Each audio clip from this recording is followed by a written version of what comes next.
Seringkali kebaikan Allah itu kita pandang dari sudutnya yang materi.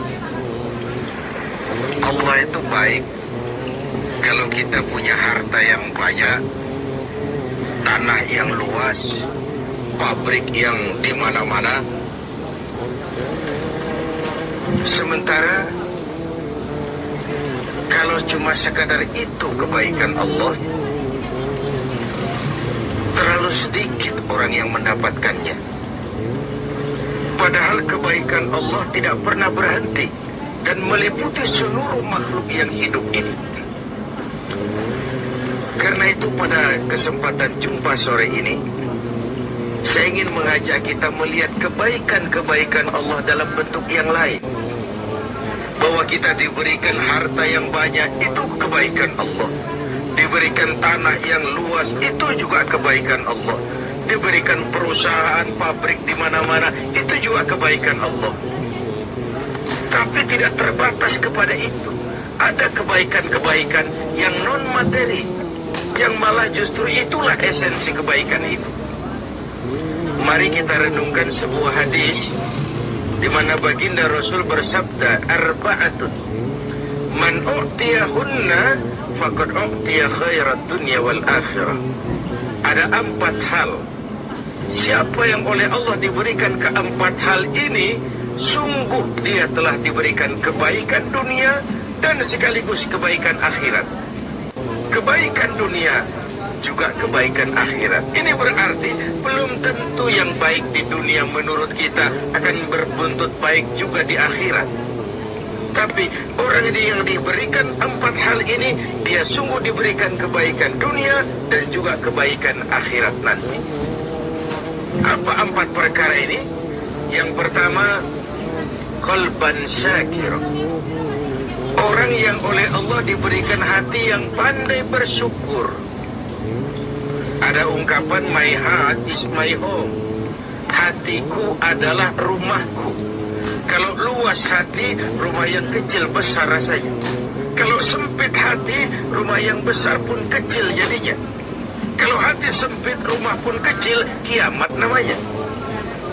Orang yang hatinya pandai bersyukur, bisa mensyukuri nikmat. Dan dengan dia bersyukur, semakin bertambah nikmat itu kepadanya. Banyak orang kaya harta, tapi miskin hati. Ini gejala zaman kita sekarang. Di tengah gemerlapnya harta, dia tidak tahu mau diapakan harta yang banyak itu. Orang-orang sufi menjelaskan bahwa kaya itu ada 2 macam. Ada kaya majazi dan kaya hakiki. Yang disebut kaya majazi, kaya artifisial. Lahirnya dibaluti harta, tapi hatinya miskin. Hidupnya sudah serba ada, tapi dia masih merasa kurang. Rumahnya sudah titik air liur orang melihatnya, tapi dia masih merasa belum apa-apa. Mobilnya berdecak orang kagum melihatnya, tapi dia rasakan itu pun masih belum. Maka dia selalu miskin. Dalam sebaya cukup dia masih merasa kurang, maka hidupnya pun selalu kekurangan. Orang yang diberikan hati yang kaya sungguh sebuah kebaikan. Hati yang kaya, hati yang luas. Kalau hati luas, tandanya 2, bisa mensyukuri nikmat dan tidak mengingkari apa yang diberikan Allah kepadanya. Tapi orang yang hatinya sempit biasanya tidak pandai mensyukuri nikmat, dan lebih celaka lagi ini, tidak senang lihat orang lain mendapat nikmat. Orang seperti ini ya susah gemuk. Sudah tidak bisa mensyukuri nikmat, tidak senang lihat orang lain mendapat nikmat. Tetangganya beli televisi saja dia demam. Nanti tetangganya beli sepeda motor, dia makin gawat, masuk rumah sakit. Di rumah sakit dengar tetangganya beli mobil, mati dia. Disiksa oleh perasaan sendiri. Begitu orang yang miskin hatinya. Orang yang diberikan hati yang pandai bersyukur, sudah diberikan kebahagiaan dunia dan kebaikan akhirat. Ini yang pertama. Yang kedua, walisanan zakira. Orang yang diberikan lidah yang pandai berzikir, menyebut nama Allah dalam artian yang seluas-luasnya. Tasbih ya zikir, tahmid ya zikir, tahlil ya zikir. Tapi ada fenomena lain. Melihat apapun yang mengagumkan, dia kembali kepada Sang Maha Pencipta. Itu pun zikir.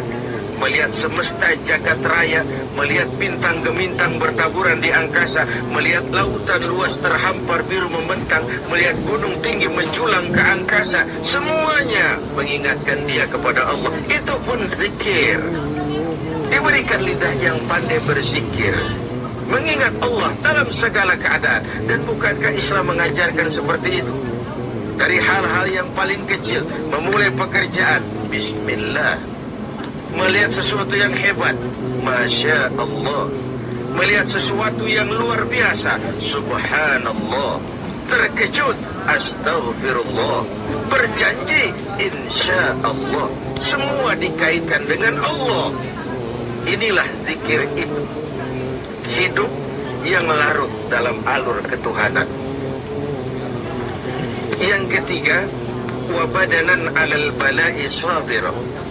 Beruntung orang, diberikan kebaikan orang kalau dia dikaruniai badan yang tegar menghadapi bencana, tegar menghadapi cobaan, kuat menghadapi tantangan. Tantangan itu penting. So, kalau tidak ada tantangan, kita akan tidur. Cobaan juga kita perlukan. Tapi kalau kita tidak sanggup menahannya, larut oleh cobaan itu, kita akan kalah karenanya. Orang yang baik diberikan kebaikan dunia akhirat, punya badan yang tegar menghadapi cobaan. Apa cobaan Allah? Dua macam. Satu ayat menjelaskan, wa nabluukum bil khairi wasyarri. Kami akan coba, kami akan uji kamu dengan yang baik dan dengan yang tidak baik, dengan yang enak dan dengan yang tidak enak, dengan yang menyenangkan dan dengan yang tidak menyenangkan. Bukan cuma sakit cobaan itu, sehat pun ujian. Bukan cuma miskin ujian, kaya pun cobaan. Bukan cuma tidak punya jabatan cobaan, naik pangkat pun ujian. Kita ni yang namanya ujian kan yang tidak enak saja. Kalau sudah sakit, ya Allah, sedang diuji. Sehat, lupa daratan. Miskin, ujian. Setelah kaya, lupa bahwa itu juga ujian. Fenomenanya apa? Banyak orang lulus ketika diuji dengan kemiskinan, tapi gagal berantakan setelah diuji dengan kekayaan. Ketika miskin dia hamba Allah, setelah kaya dia pindah menjadi hamba harta. Belum pernah ada orang datang mengeluh, Pak Ustadz, saya sedang diuji oleh Tuhan. Kenapa Pak? Uang saya sedang banyak. Belum pernah. Kalau sudah bangkrut, miskin, baru merasa diuji. Bukankah sejarah syarat dengan contoh? La nufarriqu baina ahadim min rusuli. Kami tidak membeda-bedakan para rasul. Tidak ada rasul yang dianak emaskan. Semuanya diuji, semuanya ditempa, semuanya digembleng. Semuanya tegar seperti batu karang di tengah samudra. Walau tiap hari dihempas ombak, dihantam gelombang, dia tetap berdiri dengan tegar. Begitulah orang yang diberikan kebaikan oleh Allah. Lain dengan orang yang loyo, sedikit kena kesulitan seperti ayam sampar, kerakap tumbuh di batu, hidup segan mati pun tak mau, skeptis, pesimis. Apa yang bisa kita lakukan kalau dasar hidup kita sudah skeptis dan pesimis itu tadi? Hidup ini adalah cobaan. Semakin tinggi kualitas keimanan, semakin berat cobaan itu. Semakin kokoh berpegang kepada agama, semakin kuat pula cobaan datang menerpa. Yang terakhir, orang yang diberikan kebaikan dunia akhirat, wa zaujatan salihatan, diberikan istri yang salihah, pendamping. Tidak ada suami bisa sukses jadi apapun dia tanpa peran serta dan dukungan istrinya. Itu sebabnya baginda Rasul menikah dengan Sayyidatuna Khadijah. Apa yang jadi pertimbangan beliau? Mengawini seorang janda yang umurnya 15 tahun lebih tua pula dari beliau. Kalau sekedar memperturutkan hawa nafsu, mestinya tidak Khadijah yang dipilih oleh baginda Rasul. Mestinya Kalau istilah kita sekarang cari APG saja. Tapi jelas baginda Rasul bukan cuma sekedar mencari istri, beliau mencari seorang pendamping. Apa bedanya ini? Tiap perempuan bisa jadi istri, memang, tapi tidak tiap istri bisa jadi pendamping. Itu dibuktikan dalam sejarah. Orang lain belum beriman, Khadijah iman. Orang lain memusuhi Nabi, Khadijah mengorbankan hartanya untuk membantu perjuangan Nabi. Saat Nabi terkena kesulitan, Khadijah tampil jadi penghibur. Khadijah tampil jadi pembela. Ketika pertama kali berhadapan dengan malaikat Jibril menyampaikan wahyu, Rasulullah gemetar seperti orang demam. Kembali ke rumah, "Zammiluni ya Khadijah, selimuti saya Khadijah, selimuti." Kenapa bang? Barusan turun Jibril, dia katakan begini, saya khawatir Khadijah. Khadijah mengerti suaminya semua mengalami semacam frozen emotional attitude. Sebagai istri yang bijak, pendamping yang baik, beliau tampil, "Kalla ma yukhzikallahu abada." Jangan khawatir bang, Allah tidak akan menyusahkan abang untuk selamanya. Tenanglah. Rumah tangga adalah awal kesuksesan kita di tempat lain. Karena itu, kalau diberikan istri yang soleha, itu sudah kebaikan dunia dan kebaikan akhirat. Seorang pejabat yang jujur, polos, lugu, sederhana bisa jadi koruptor ulung kalau dikipas-kipasi oleh istrinya.